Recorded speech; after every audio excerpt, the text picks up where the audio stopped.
पुराने शहर श्रीनगर में आज आतिशबाजी के एक वाक़े में 20 दुकानें, शॉपिंग कम्प्लेक्स, 7 मकान और एक मस्जिद जलकर खाकस्तर हो गए हैं।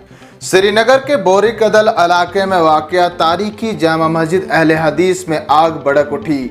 आग मस्जिद के ऊपरी लकड़ी के छत में तेजी से फैली, जिसने करीबी रिहायशी इमारतों को अपनी लपेट में ले लिया। आग के वाक़े में एक फायर फाइटर भी जख्मी हुआ है। उसे अस्पताल मुंतकिल कर दिया गया है, जहां उसकी हालत अब बेहतर बताई जा रही है। इधर डिप्टी कमिश्नर श्रीनगर ने आतिशबाजी से हुए नुकसान का जायजा लिया। डिप्टी कमिश्नर ने मुतासिरीन को यकीन दिलाया कि उन्हें फौरी इमदाद फराहम की जाएगी। मुतासिरीन को फिलहाल मैरिज हॉल मुंतकिल किया जाएगा और वहां पर उन्हें खाने पीने और दीगर अशिया मुयस्सर रखी जाएंगी। हुकाम आग लगने की वजूहात का पता लगाने के लिए तहकीकात कर रही हैं।